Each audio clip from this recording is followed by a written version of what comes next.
بسم الله الرحمن الرحیم. اللهم صل علی فاطمه و ابیها و بعلها و بنیها و سر المستودع فیها به عدد ما احاط به علمک. اللهم آمین. سلام مردم، هموطن عزیزم، هم نفس یاد خدا.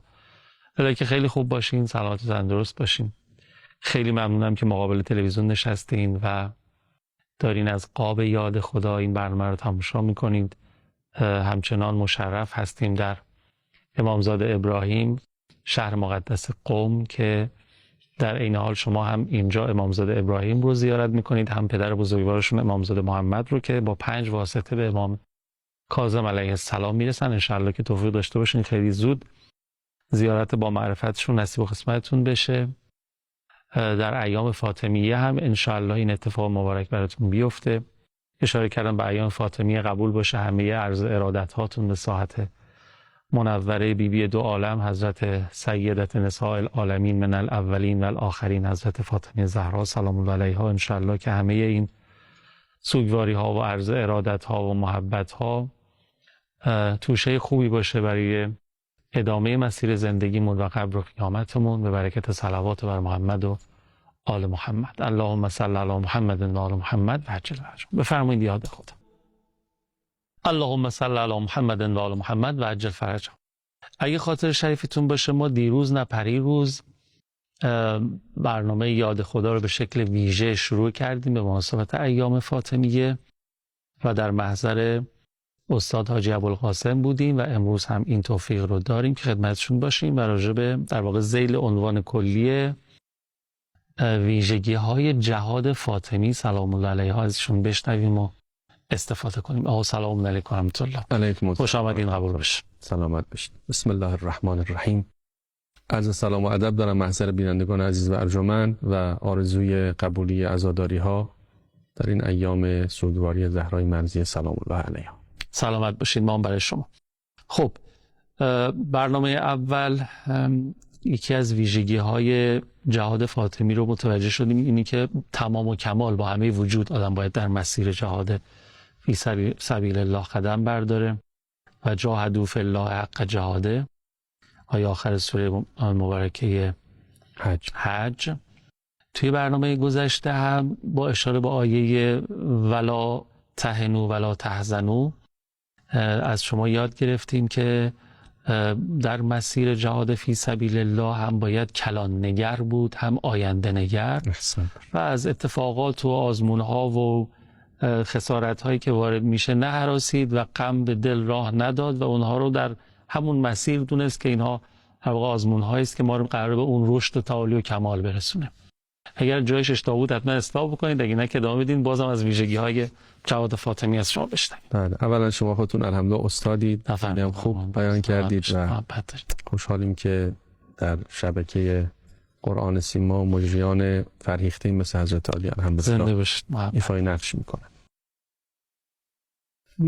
ویژگی دیگری که من امروز میخوام بهش بپردازم اینه که جهاد فاطمی سلام الله علیها مبتنی بر تغییر محاسبات شکل میگیره.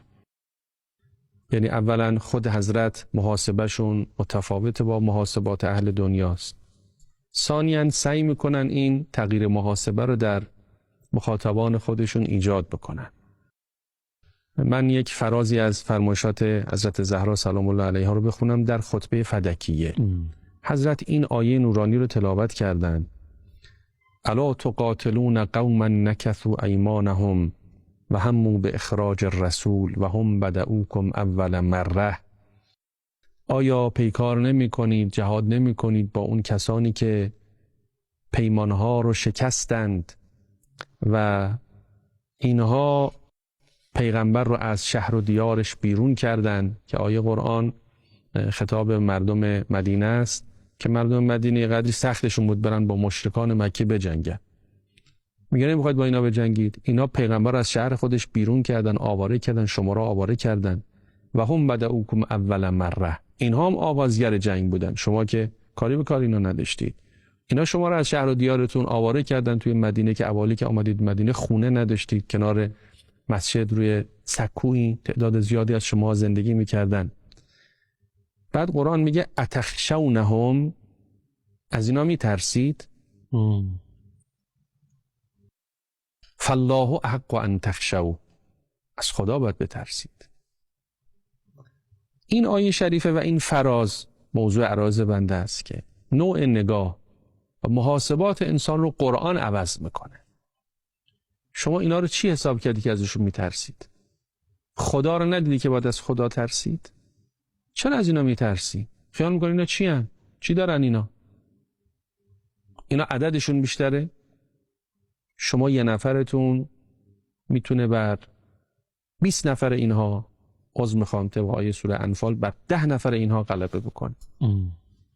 از سلاحشون میترسید؟ خدا فرشتگان رو میفرسته که این فرشتگان یار و یاور شما هستن، سلاح اونا رو از کار میندازن و بی اثر میکنن. از تجهیزاتشون میترسید؟ شما سلاح ایمان دارید که از هر سلاحی قوی تر هست. فالله احق ان تخشوه ان کنتم مؤمنین، اگر با ایمان باشید به جای اینکه از اونها بترسید از خدا میترسید. محاسباتتون رو درست بکنید، عینکتون رو درست بکنید. ببینید خدا در قرآن سوره انفال آیات پایانیش میگه که ان یکن منکم 20 صابرون یغلبوا 200، 20 تا از شما بر 200 از اونها غلبه میکنه. ان یکن منکم 100 یغلبوا 1000 من الذین کفروا، 100 تا شما بر 1000 تا اونها غلبه میکنه. در جریان جنگ بدر ما دیدیم دیگه، مسلمان‌ها 313 تا بودن، کفار 1000 نفر بودن. مسلمان‌ها تجهیزاتشون بسیار کم بود، اونها بسیار زیاد. اسبی نداشتن، مسلمان‌ها تعداد زیادی اسب داشتن. سپر نداشتن، شمشیر کم داشتن، اونا خیلی داشتن. این 300 نفر بر اون 1000 نفر پیروز شدن. مثلا قالب جنگ‌های صدر اسلام و زمان اهل بیت همین شکل میده. قرآن یه قاعده داره: کم من فئة قلیلة غلبت فئة کثیرة باذن الله. چه بسیار گروه‌های اندکی که بر گروه‌های فراوان پیروز شدند. پیروزی دائر مدار این نیست که تعداد شما بیشتر از اونا باشه یا تسلیحات شما بیشتر از اونا باشه. شما برید امروز یک کشور کوچک به نام یمن، جانم یمن، چه افتخاری درست کرده و چه افتضاحی برای امریکا پدید آورده.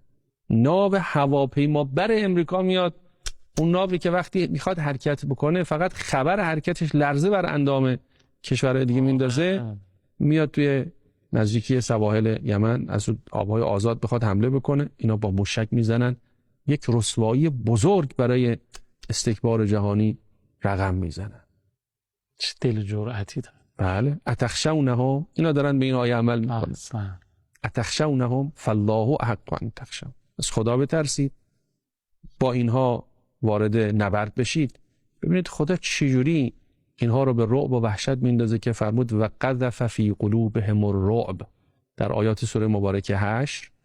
خدای متعال ماجرای مواجهه مسلمان ها با یهودی ها رو به تصویر میکشه. فرمود که هو الذی اخرج الذین کفروا من اهل الكتاب من دیارهم لاول الحشر. خدا کاری کرد یهودیا زمین های خودشون گذاشتن فرار کردن. بعد میگه ما ظننتم ان یخرجوا و ظنوا انهم مانعتهم حصونهم من الله. شما گمان نمی کردید اینها پا به فرار بگذارن. اینا خودشون هم خیال میکردن این قلعه هاشون اونها رو حفظ میکنه از جنود الهی. و ظنوا انهم مانعتهم حصونهم من الله فاتاهم الله من حیث لم یحتسبوا. خدا از یه جایی آمد که اینا گمانشو نمیکردن. خدا از کجا اومد؟ خدا از درون دلهای اینها آمد. و قذف فی قلوبهم الرعب. خدا از درون دلها نفوذ میکنه. دلها دست خداست. بله. خدا کاری میکنه لرزه بر اندام اینا بیفته، پا به فرار بگذارن. کی فکر میکرد این گنبد آهنین که صهیونیست‌ها اینقدر بهش مینازیدند و میبالیدن امروز تبدیل بشه به آبکش آهنین؟ به آبکش آهنین بشه. آبکش حله. اینها سامانه نمیدونم سامانه داوود، سامانه چی، فلاخن داوود الان گفتن هیچ موشکی نمیتونه تو این سرزمین فرود بیاد. جانم به سپاه قهرمان ایران و نیروهای نظامی ایران که به قول شما آبکش کردن این گنبد آهن. حالا همینو میخواستم بگم، به خودتون رسیدین، حالا قراره فاصله هم بگیریم، من اینو فرموضوع بکنم بعد بریم برگردیم شما یک سراتستی مقدار روش مکس کنیم. با توجه به توضیحاتی که شما دادین به نظر میاد البته که اینها منافاتی با این که خدا قدرت میده، خدا در دلهای اونها رعب میندازه، شما نگاه نکنید تعدادتون کمه، نمیدونم تجهیزاتون کمه، شما در واقع استمداد الهی رو خواهید داشت و اینها منافاتی با این نداره که جبهه حق خودش رو در ضمن اینها باید قوی هم بکنه، 100% تقویت کنه، هم به لحاظ علمی، هم به لحاظ نظامی، هم به لحاظ اقتصادی. نه که آقا ما چون خدا رو داریم، ایمان هم داریم که حتما پیروز میشیم، میریم همینجوری بدون علم و بدون تجهیزات. نه، این که نیست. نه قطعا اینطور. اینو توضیحش رو حتما به اون بدین. بعد از این فاصله که میگیریم از دوستانمون برمیگردیم. بفرمایید. اللهم صل علی محمد و آل محمد و عجل فرج. یه سوالی مطرح کردم قبل این فاصله، یادتون باشه که حالا با توجه به اینکه درسته که خداوند به ما وعده دادن شما در مسیر جهاد فی سبیل الله که قدم بگذارید، دیگه نترسید و حوض به دلتون راه ندین و اینها کمک میشه و امدادهای غیبی و اینها برای شما خواهد بود. این منافاتی با این نداره که ما خودمون رو قوی بکنیم به لحاظ نظامی، تسلیحاتی، اینها ضمناً باید باشه. ضمنی که تو صدر اسلام هم همین بود، یعنی هم و غم سپاه اسلام، پیشرفت‌های نظامی و تجهیزات و اینها هم بود، منتها خب توکل به خدا در رأس. بله، آیات قرآن خب آیات متعددی ما داریم که همه باید فقط هم ببینیم. آره. در سوره انفال آیه 60 فرموده است و اعدوا لهم ما استطعتم من قوه. هر چی میتونید خودتون رو در مقابل اینها قوی بکنید. و من رباط الخیل، اسب‌های عرض کنم که جنگنده رو فراهم بکنید که امروز جنگ دیگه با اسب نیست، با نفربره، با تانک، با هواپیماست، با موشک. اینها در واقع مصادیق امروز رباط الخیل میشه. ترهبون بهی عدو الله و عدوکم، به حدی برسید که لرزه بر اندام دشمن بیفکنید. من لازم میدونم در همینجا یاد بکنم و گرامی بدارم خاطره اون شهدایی رو که در مسیر اقتدار موشکی ما نقش آفرین بودن، شهید تهرانی مقدم، سایرین، و عرض ارادت بکنم به محضر رهبر عزیز انقلاب که امروز این قدرت بازدارندگی که ایران داره تمام و کمال مدیون نگاه راهبردی و عمق راه خودشون و اون بینش عمیق ایشون که از سالهای قبل این حرکت رو آغاز کردن که امروز ایران به جایی رسیده که واقعا میبینن با ایران نمیتونن به هیچ جوره با زبان زور سخن بگن. همون وقتی خیلی ها میگفتن بابا دیگه صحبت از توپ و تفنگ و موشک و اینا نیستش که گفتگوی بین نمیدونم حالا تمدن هاست و دیگه اینا رو بذاریم کنار و دیگه دنیا داره میره به این سمت و اینها که میخواستن ما خل اصلاح کنن. همون موقع آقا ایستادن. خب آقا نگاه قرآنی دارن، شاگرد مکتب قرآنن. این قرآن کتابی است که برای هر روز ما درس داره. واقعا اگه ما اینا رو الان نداشتیم، یه لحظه هر کسی پیش خودش فکر بکنه، همین تجهیزات و قدرتمندی که الان رو اول قدرت ها خیلی هاشون حتی الان خواهانشن از ما، اینا رو اگه ما نداشتیم چیکار می‌خواستیم بکنیم؟ هیچ. مثل غزه و مثل خیلی راهی تمام کشور ما، تمام شهرهای ما با خاک یکسان میشه.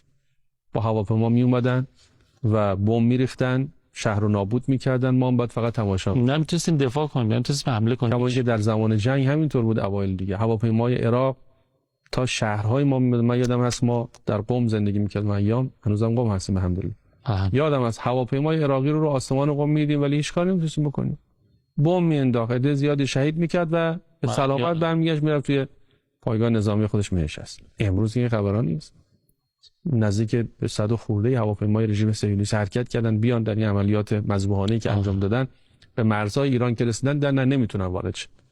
مرزهای ایران غیر قابل نفوذه، آسمان ایران غیر قابل نفوذ. بله اینا باید باشه.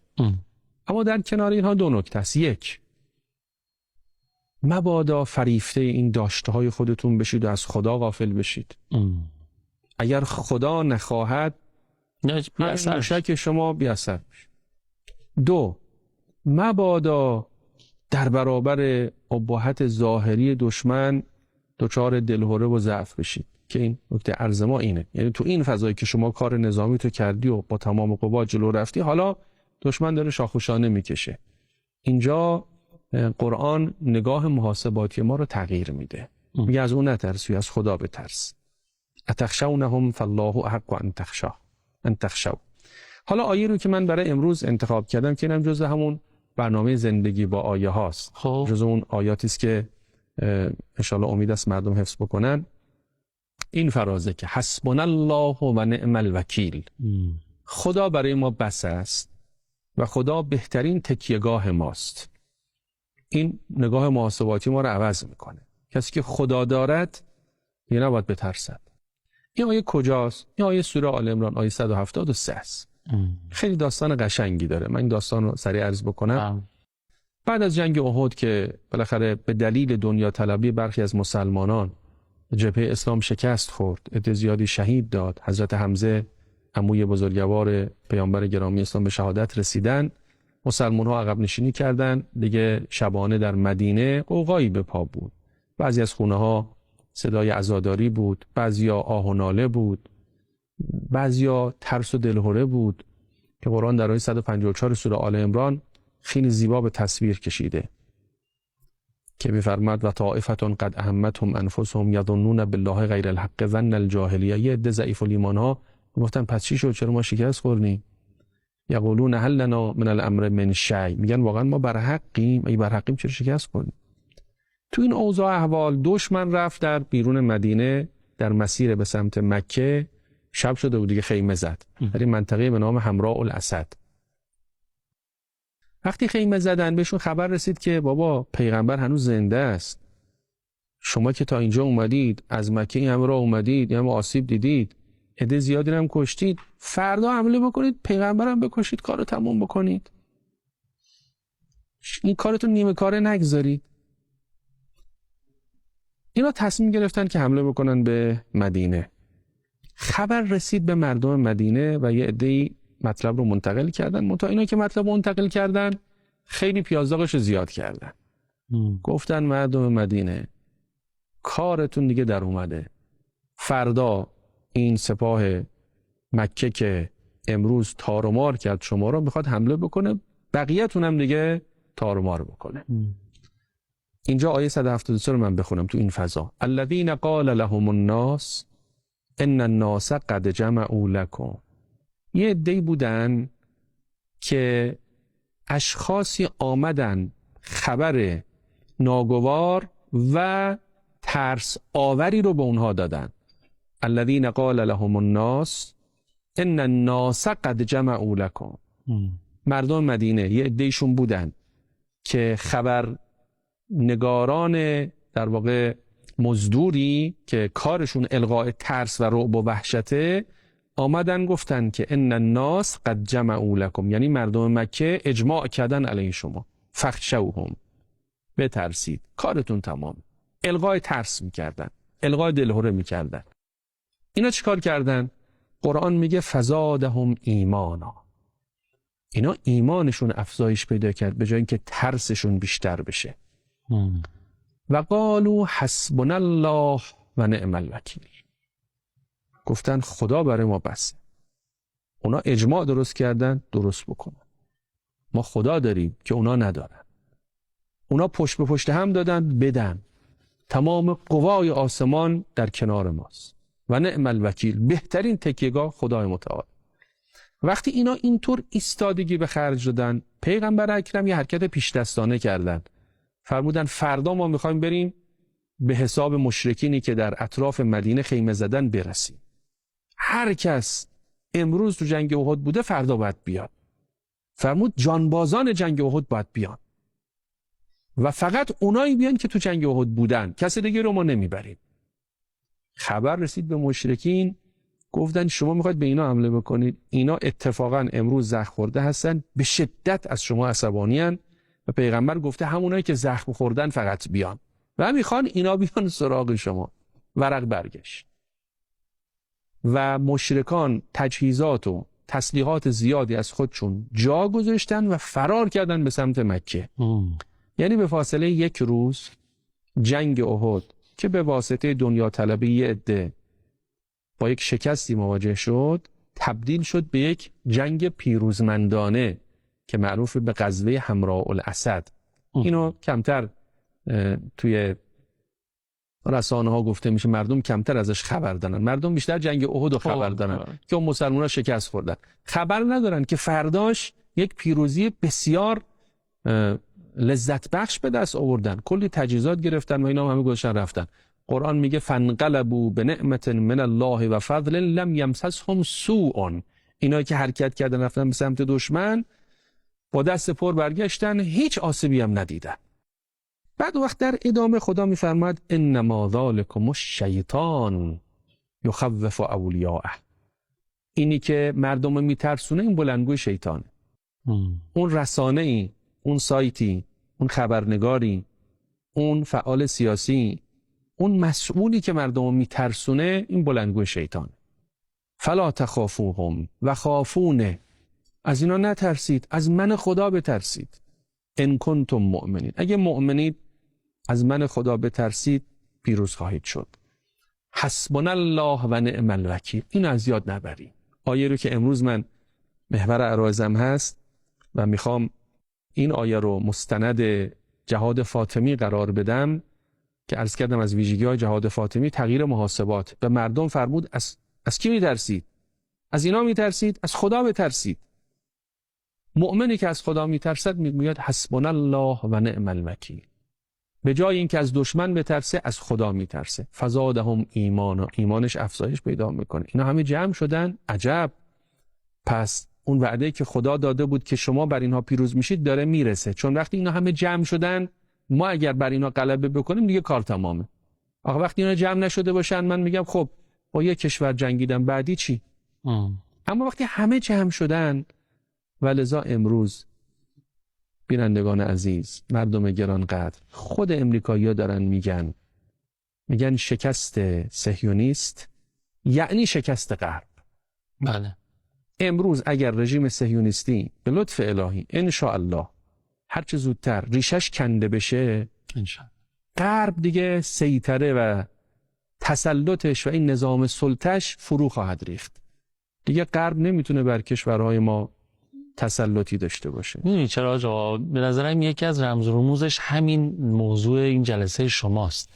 دشمن هرچی تلاش کرد دلهره و رعب و وحشت تو دل جبهه مقاومت بندازه تا حالا مینداخت، دیگه الان اثر خودش از دست داده. یعنی اون ابهت پوشالی رژیم صهیونیستی توی منطقه، ابهت پوشالی که آمریکا و همدستاشون ایجاد کرده بودن، همه از بین رفته توی دنیا.